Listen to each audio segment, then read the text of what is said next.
खुलुमबाय लोगोफोर, नोंथांमोनखौ बयखौबो गिबियावनो आंनि चेनेलाव बरायग्रोनानै लाबाय। आसा खालामो नोंथांमोना भिडिअखौ जोबजासिम नायलांगोन आरो सोरबाफोर चेनेलाव गोदानै फैदोंब्ला दासिमबो जुदि आंनि चेनेलखौ साबस्क्राइब खालामाखैब्ला अन्नानै चेनेलखौ साबस्क्राइब खालामनानै ला, लोगोसे लाइक आरो शेयार खालामना होदो लोगोफोर।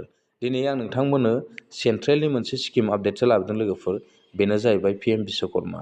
दा बे PM बिश्वकर्माखौ नोंथांमोना माबोरै एप्लाइ खालामनाय जायो आरो लोगोसे नोंथांमोना बे PM बिश्वकर्मायाव मा बेनिफिट्स मोननो हागोन बेखौ आं नोंथांमोननो फारि फारि फोरमायलांगोन दे लोगोफोर। गिबियावनो आं नोंथांमोननो बेनिफिट्सखौ फोरमायहरग्रोनोसै लोगोफोर। नोंथांमोना बे PM बिश्वकर्माखौ एप्लाइ खालामखांनायनि उनाव गिबियावनो नोंथांमोना मा मोननो हागोननो, नैबेयावहाय नोंथांमोना सार्टिफिकेट गांसे मोनगोन, बेनिफ्राय आइडेन्टि कार्ड मानि गांसे मोननाय जागोन आरो लोगोफोर। बेनिफ्राय नोंथांमोननि स्किल ट्रेनिं जागोन दे लोगोफोर। बेवहाय नोंथांमोननिया स्किल ट्रेनिं जागोन। बे स्किल आरो भेरिफिकेसनाव नोंथांमोना माने 5 आरो 7 डेज, बेवहाय बेसेबां दिननि सानबा आरो 7 दिननि माने 40 आवार्स नोंथांमोननिया बे ट्रेनिङा, बेसिक ट्रेनिङा जागोन आरो लोगोफोर। दा बेवहाय नोंथांमोना बे बेसिक ट्रेनिङाव नोंथांमोना आरो जुदि इन्टारेस्टेड केन्डिडेट बा नोंथांमोना आरो 15 डेजनि थाखायबो लानो हागोन। बेवहाय 120 आवार्स जागोन, ओमफ्राय एडभान्स ट्रेनिं जागोन आरो लोगोफोर।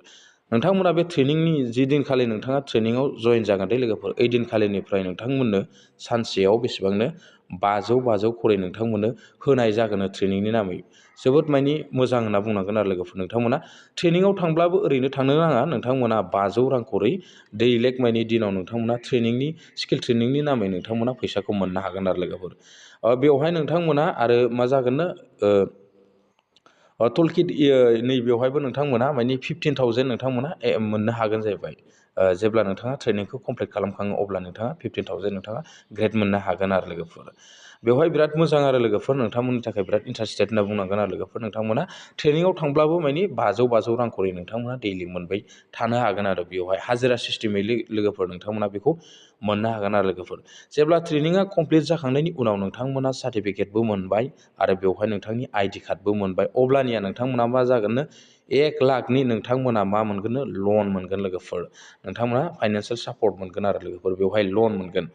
1 लाखनि लनखौ नोंथांमोना बेसेबांजोंनो 18 मान्थसजों नोंथांमोना बेखौ सुख'फिननो नांगोन दे लोगोफोर। नै बेवहाय 18 मान्थसजों नोंथांमोना सुख'फिननो नांगोन आरो बे नोंथांमोननि जि 1 लाख लन। जुदि नोंथांमोना 18 मान्थसआव जुदि 1 लाख फैसाखौ जुदि सुख'फिननानै होयो, अब्लानि उनाव नोंथांमोना मा मोनगोननो, नै बेवहाय 2 लाख नोंथांमोना सेकेन्डआव मोननो हागोन दे लोगोफोर। सेकेन्डआव नोंथांमोना 1 लाखखौ जुदि 18 मान्थआव सुख'खांनायनि उनाव सेकेन्ड मान्थआव नोंथांमोना सेकेन्ड स्टेपाव नोंथांमोना मा मोननो हागोननो, 2 लाख मोननो हागोन। बे 2 लाखखौ नोंथांमोना 30 मान्थसआव नोंथांमोना सुख'थारनांगोन आरो लोगोफोर। बिनि उनाव नोंथांमोना 1 लाख मोनखांनायनि उनाव 2 लाखखौ नोंथांमोना 30 मान्थसआव सुख'नांगोन आरो लोगोफोर।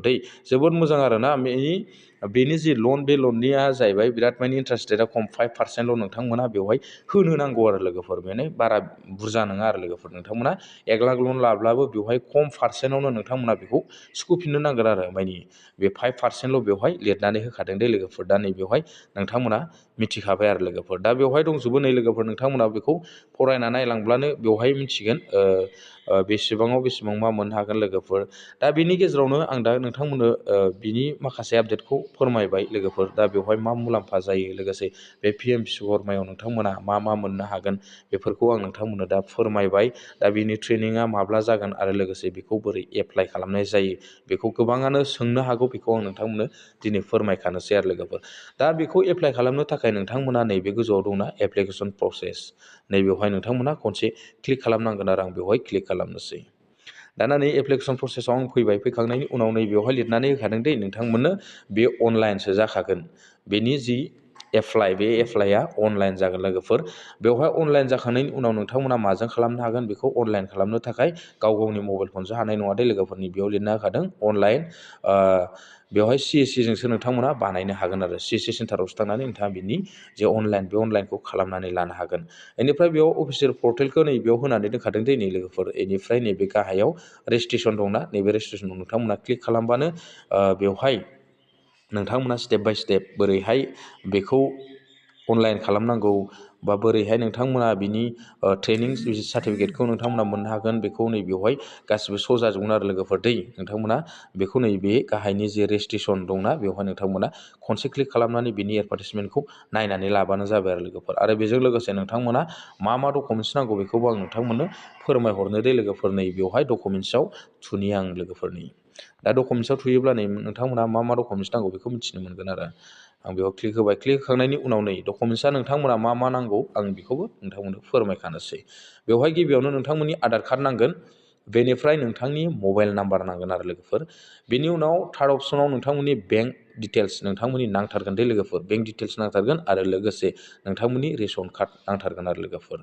दा आं बेनि गेजेरावनो आरो खनसे खोन्थाफिनबावनोसै लोगोफोर, नोंथांमोना गिबियावनो आधार कार्ड नांथारगोन बे डकुमेन्टसखौ बेवहाय एप्लाइ खालामनो थाखाय, आरो लोगोसे मबाइल नाम्बार नांगोन, बेनि उनाव नोंथांनि बेंक डिटेल्स नांगोन, बेनिफ्राय रेशन कार्डआ मेन्डेटरिथार जानो नांगोन। रेशन कार्ड थाथारनांगोन लोगोफोर, रेशन कार्ड गैयाबा नोंथांमोना जेबो मुलाम्फाखौनो मोननो हानाय नङा होननानै आं सिगांनि भिडिअफ्रावबो नोंथांमोना आपडेट होबोबाय थाखादोंमोन। दा दिनै नैबे PM बिश्वकर्माखौ बानायनो थाखायब्ला नोंथांमोना बे रेशन कार्डखौ मेन्डेटरिथार खालामनानै दोनदो, रेशन कार्ड नांथारगोन लोगोफोर। दा बेखौ नोंथांमोना एप्लाइ खालामनो थाखाय नैबे गाहायाव लिरनानै होखादों बिथांमोना नैबे CSC सेन्टाराव थांनानैसो नोंथांमोना बे डकुमेन्टसखिनिखौ गांब्रै डकुमेन्टसखौ नोंथांमोना लानानैसो एप्लाइ खालामनानै लाहैनो हागोन लोगोफोर। आं बेखौ नोंथांमोननो दिनै फोरमायहरखाबाय। नोंथांमोना बे डकुमेन्टसखौ मा नांगौ होननानै गोबाङानो कमेन्ट्स खालामनानै सोंहरनो हागौ, बेनि थाखाय आं नोंथांमोननो बेखौबो फोरमायखाबाय लोगोफोर। आरो एप्लिकेसन प्रसेसखौबो नोंथांमोननो दिन्थिबाय माबोरैहाय एप्लाइ खालामहैनांगौ आरो बहा थांनांगौ लोगोफोर। दा दिनैनि आपडेटआ बेखिनियानो लोगोफोर। थेंक इउ, गोजोन्थों। नेक्स्ट भिडिअआव लोगो मोनगोन।